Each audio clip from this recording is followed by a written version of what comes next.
Dahulu kala, Syarif Hidayatullah atau yang dikenal sebagai Sunan Gunung Jati telah menempuh perjalanan jauh dari Mesir menuju Pulau Jawa untuk melakukan syiar agama Islam. Selama perjalanannya, beliau melakukan dakwah untuk menyebarkan agama Islam di wilayah yang disinggahinya, termasuk di negeri Cina.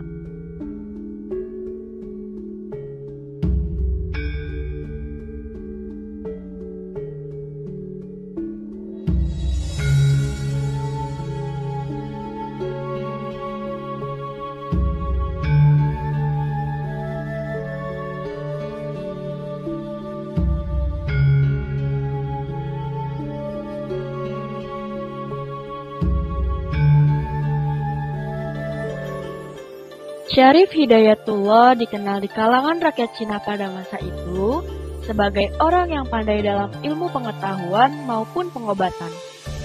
Atas kesembuhan setiap orang yang berobat pada Sunan Gunung Jati, membuat penduduk Cina semakin hormat padanya. Di tengah keramaian pasar siang itu, Syarif berkeliling mencermati setiap aktivitas perdagangan rakyat Tionghoa. Tanpa disadari, seseorang telah menepuk pundaknya dari belakang. Wahai Sunan, Assalamualaikum. Waalaikumsalam. Nak Sunan, aku sangat berterima kasih karena kau telah menyembuhkan anakku lusa lalu. Alhamdulillah, setelah aku meluk ajaranmu, hidup kami menjadi lebih baik dan berkecukupan. Bu, jangan berterima kasih padaku. Berterima kasihlah kepada Allah yang telah memberikan kesembuhan bagi anakmu. Dan mintalah pertolongannya agar di setiap langkah hidupmu selalu ada jalan keluarnya. Budak tua itu menepuk pundak Sunan, lalu pergi mendahuluinya. Tanpa disadari, putri dinasti Ming mengamati dari kejauhan sosok Sunan Gunung Jati. Putri Ong Tien sangat takjub dan tersentuh akan sikap murah hati Sunan, membuat benih-benih cinta muncul dalam dirinya.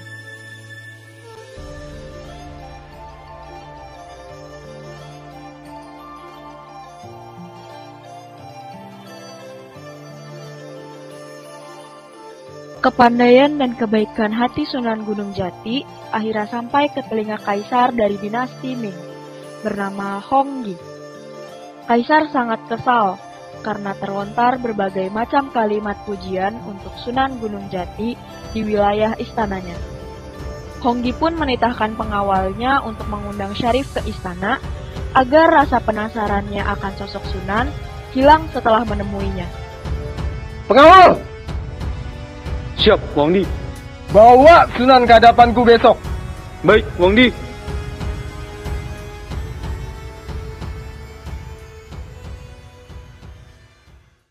Keesokan harinya, Sunan Gunung Jati pun memenuhi perintah kaisar untuk datang.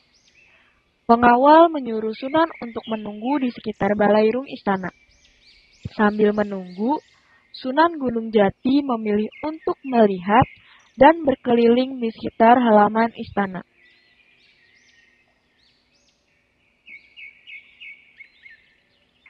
Berhentilah beliau sejenak saat melewati sekitar pekarangan tanaman. Saat itu, terlintas dalam monolognya, Sangat indah. Memang sangat indah. Tanaman itu dirawat dengan baik. Oh iya, perkenalkan saya Ong Tien, putri dari dinasti ini. Salam kenal Yang Mulia Putri. Aku sangat senang bisa bertemu kau di sini. Apa kau datang atas perintah ayahku?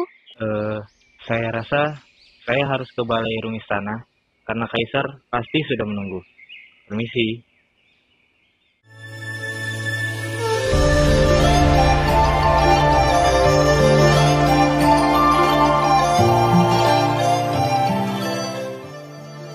Sunan Gunung Jati menghadap kaisar atas perintahnya. Kaisar memandangnya dengan tatapan seolah merendahkan, mengintimidasi, dan penuh rasa tidak suka. Namun, aura Sunan Gunung Jati tetap tenang dan teduh, seolah tidak akan terjadi apa-apa. Saya selaku kaisar di sini tidak akan membuang waktu untuk berbicara pada orang asing. Saya ingin tahu alasan kedatanganmu ke negeri ini, pemuda rantau. Saya kesini karena tidak sengaja terlelap di perahu milik nelayan yang mulia. Ketika terbangun, saya sudah berada di negeri Cina. Karena saya tahu butuh biaya untuk singgah, saya membuka praktik pengobatan di sekitar pasar yang mulia. Jika memang itu alasanmu, maka pergilah dan jangan kembali lagi. Yang mulia, dia lelaki yang baik. Mohon jangan usir dia dari sini. Apa maksudmu, Ong Tien? Kamu ingin pemuda ini menghancurkan dinasti? Dia menghilangkan tradisi nenek moyang kita. Dia bahkan bisa menyembuhkan orang dengan singkat. Dia pantas disebut penyihir. Tidak ada toleransi dari kaisar. Pengawal langsung membekuk tangan Sunan Gunung Jati dan mengantar paksa Sunan Gunung Jati untuk keluar. Tunggu. Aku tahu kamu tumbuh dari keras kasar sebuah kerutan, sedang aku dari pilu aman yang ternyata palsu, juga semua yang terlalu baik. Tapi menurut aku kamu cemerlang, mampu melahirkan bintang-bintang. Menurutku ini juga karena lembutnya sikapmu, juga sabarmu yang nomor satu. Untuk petualangan ini, mari kita ketuk pintu yang sama, membawa min paling serius seluruh dunia. Bayangkan betapa cantik dan lucunya gemuruh petir ini disanding rintik-rintik yang gemas dan merayakan amin paling serius seluruh dunia.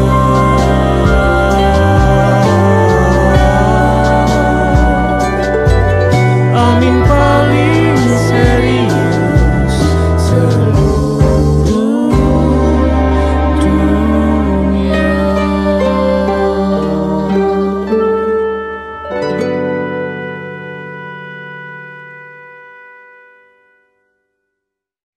Kisah cinta mereka terpaksa harus usai sebelum dimulai. Dan Sunan pun meninggalkan istana dalam keadaan dipermalukan dan kembali ke tanah Jawa. Berhari-hari kesedihan dirasakan oleh Ong Tien. Tidak mau minum, makan, sampai ia pun harus meninggalkan jam tidurnya akibat duka yang ia pendam. Kebaikan dan ketulusan Sunanlah yang semakin ia rindukan. Jatuh cinta. Ya, aku sangat mencintainya. Tak lama kemudian, Kaisar menghampiri putrinya. Nah, ayah ingin bicara padamu. Iya, Ayahanda. Panglima dinasti kita yang jatuh sakit pekan lalu telah disembuhkan oleh Sunan Gunung Jati. Jika hari itu Sunan tidak mengobati, maka Panglima sudah tiada. Ayah sangat menyesal karena tidak mendengar perkataanmu. Dia adalah orang yang baik. Pergilah. Jika kau cinta padanya, temui dia. Jangan biarkan penyesalan hadir dalam hidupmu. Hiduplah bahagia. Semoga kebaikan selalu menyertaimu, putriku. Terima kasih, Ayah. Aku akan ke sana dengan hati-hati. Tolong restui aku, Ayahanda.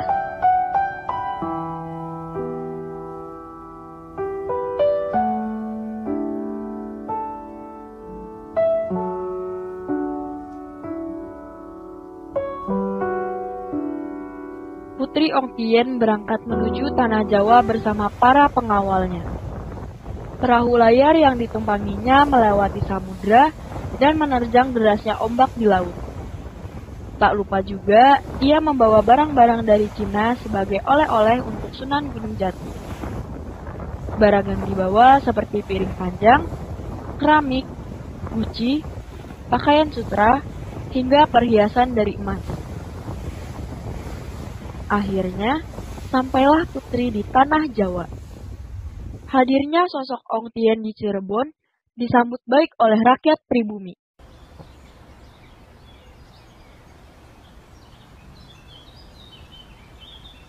Permisi, apa Bapak tahu di mana Sunan berada? Maaf Tuan Putri, Sunan tadi sedang pergi keluar. Sepertinya sedang mengunjungi pesantrennya. Baiklah. Terima kasih, Pak. Tuan Putri tampak celingak-celinguk kebingungan. Ingin pergi menemui Sunan dahulu atau mengikuti pengawalnya ke kediaman Sunan. Sepertinya aku akan menunggu Sunan di rumah saya.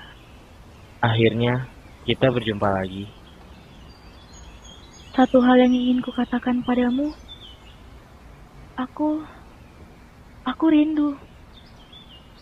Aku selalu terbayang akan wajahmu. Dan aku tidak bisa lagi membohongi perasaanku bahwa aku mencintaimu. Apakah seorang wanita baru saja menyatakan perasaannya padaku?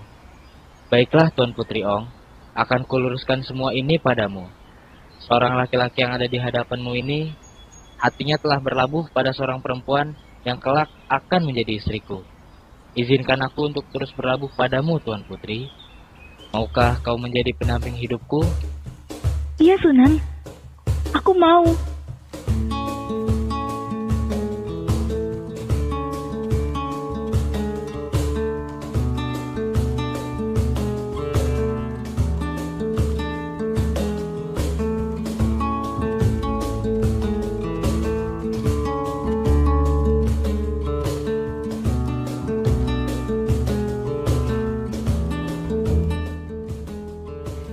Tak terasa gelap pun jatuh di ujung malam menuju pagi yang dingin. Hanya ada sedikit bintang malam ini. Mungkin karena kau sedang cantik-cantiknya. Mendengar kabar putrinya akan menikah, Kaisar diam-diam datang ke tanah Jawa dan sepenuhnya merestui pernikahan putrinya. Sehari sebelum pernikahannya, Ong Tien mengucapkan syahadat dan memeluk agama Islam. Mereka melangsungkan pernikahan di kediaman Sunan. Pesta pernikahan pun digelar. Suasana di kediaman Sunan dipenuhi aura bahagia. Warga sekitar turut senang dan ikut membantu menyiapkan pesta pernikahan Sunan Gunung Jati dan Putri Ong Tien. Alhasil, kedatangan Putri Ong Tien ke Cirebon ini membuka jalan bagi masuknya budaya dan tradisi Cina ke Keraton Cirebon. Persatuan budaya semakin kuat dengan adanya pernikahan antara Sunan Gunung Jati dan Putri Ong Tien.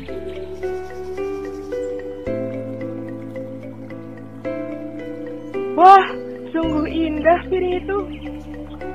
Ini adalah keramik dari negeriku. Biasanya piring ini digunakan untuk menjamu para tamu. Oh, Tuan Putri, motif yang digunakan sangat indah. Apakah boleh aku membuat baring dari motif piring ini? Wah, tentu saja boleh.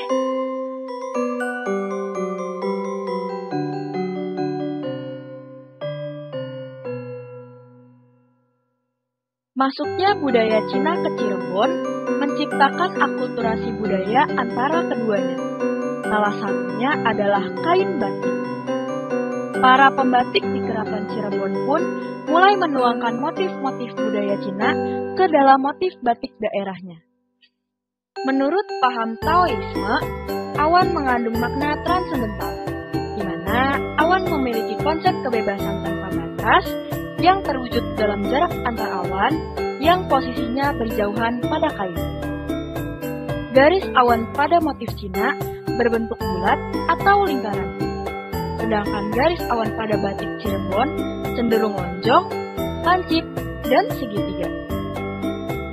Kedua motif awan tersebut digabungkan menjadi satu kesatuan motif yang akhirnya diberi nama Mega Mendung.